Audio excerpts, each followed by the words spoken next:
This video will introduce you to the concept of care mapping. We will describe what care mapping is, introduce different types of care maps, give some options on how to use a care map, as well as provide some questions to use for self-reflection and maybe promote some action. A care map can help families in the coordination of care and communication with healthcare, social supports, and other professionals and people involved in their child's ecosystem of care. It can give families new insights about their own personal situation, their relationships, and it can support the development of new skills and comfort in speaking with others about care. It is important to know that a care map is unique to the individual child and family. A care map is family-driven and person-centered as it looks at care from a family or a child's perspective. It can help to highlight relationships and connections that are important to the child and the family. It may help to identify duplications or help to explain what may look like a duplication as an important and vital aspect of care. It can help to show the whole picture of care, the supports that are available and the supports that are missing. A care map can help families with building partnerships with friends, family, healthcare providers, and others who are involved in their child's care. All you need to begin creating your own care map is paper and pencil. It is best to draw a care map by hand, as this allows it to be a creative process without the need to use or to learn special computer software. There are many different kinds of care maps as there are different individuals and families. Let's look at 4 different types. This example can be designed to illustrate a medical diagnosis.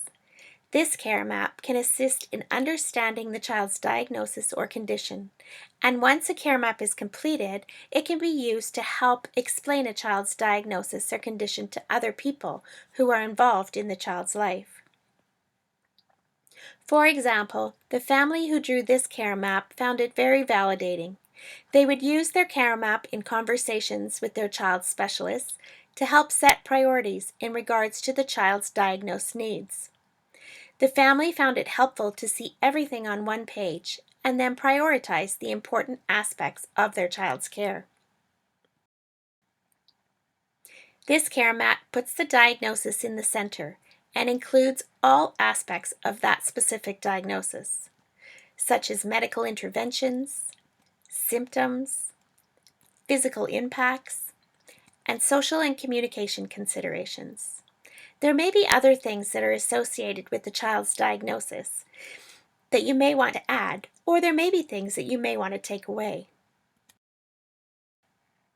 A second type can be designed to illustrate all the tasks involved for caring for a child.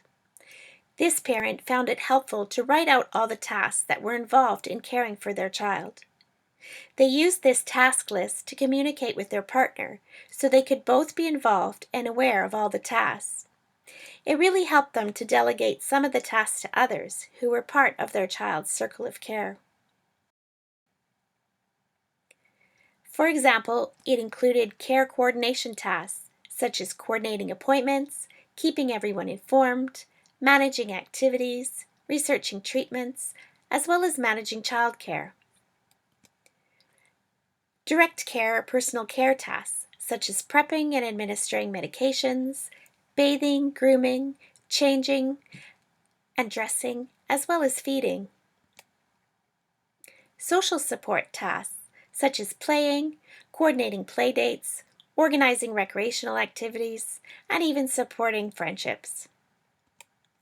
Financial tasks, such as paying for prescriptions, formula, childcare, accessing insurance plans, and maybe equipment funding.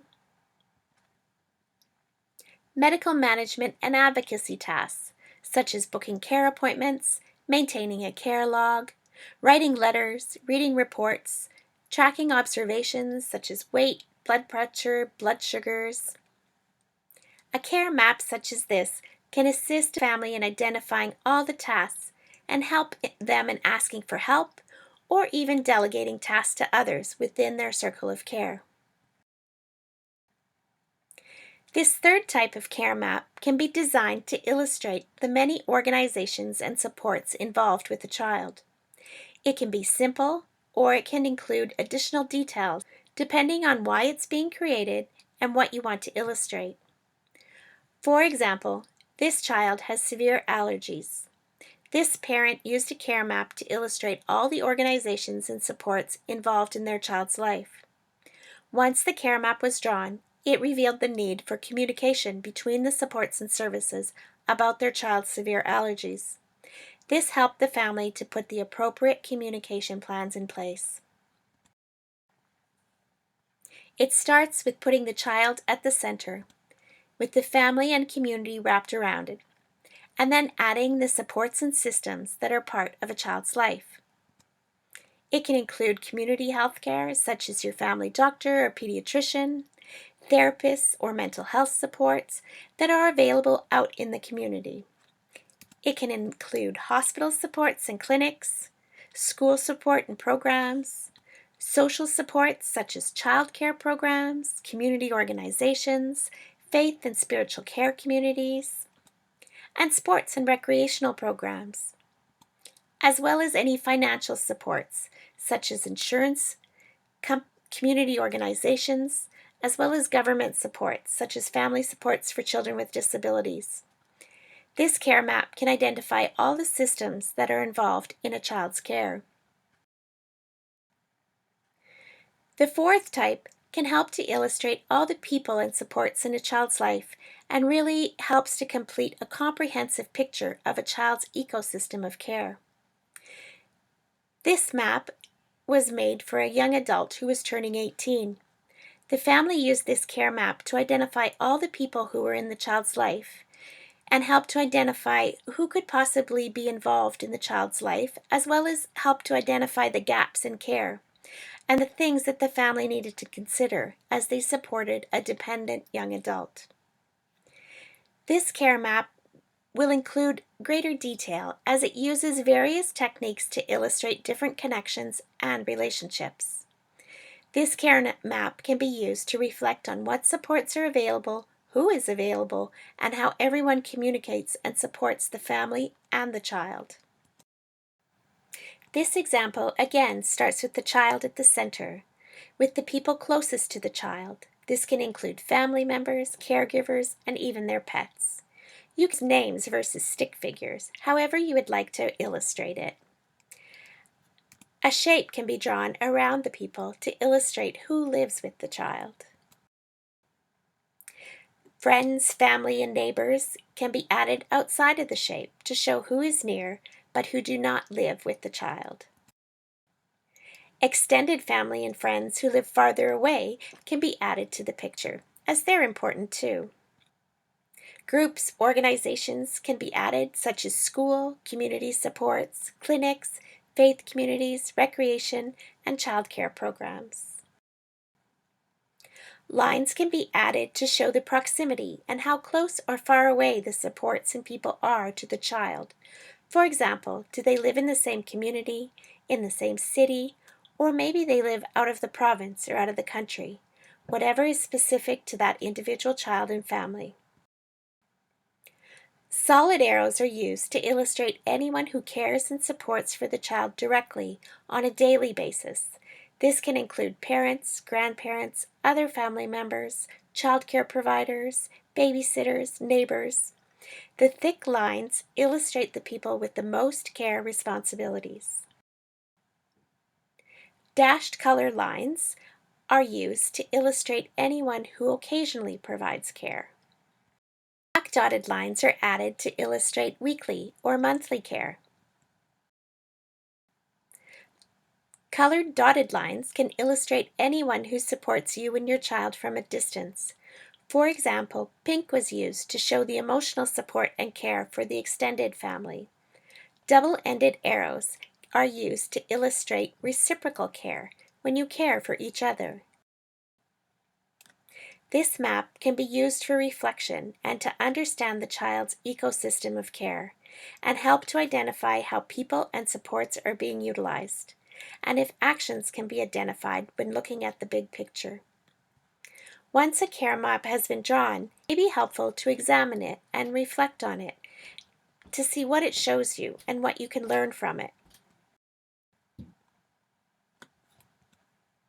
For example, who are the most important people in your child's care map? What would happen if one of them was not available?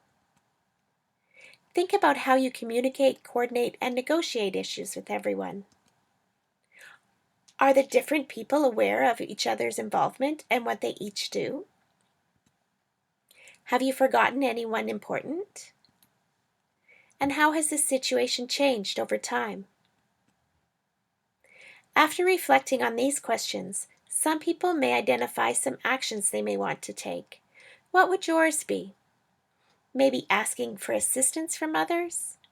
Or asking others to change what they do?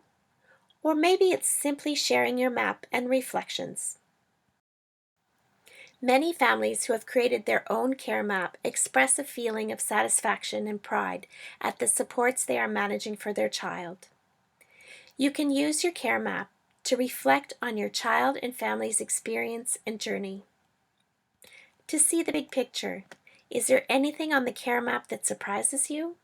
How do you feel when you look at it? Is there anything missing? Is there anything you would take away? Use it to communicate with care team members, family, and friends. And share it with trusted members of your child's care team. This can include family, caregivers, healthcare or education providers, or anyone who you think could benefit from seeing the big picture, or who you partner with to help make decisions and to coordinate care. Remember, a care map is a tool that can be used by families to see all aspects of their child's care. Each care map is unique to the child and family and is created from the child and family's lens. This can include adding or taking away any of these suggestions. A care map is never considered complete, and it's important to update it as the child and family grow and change. I hope this video has helped you to learn about care mapping and how you can use them to support the child in your life. For more information about care mapping, ask your healthcare team or check out the following resources.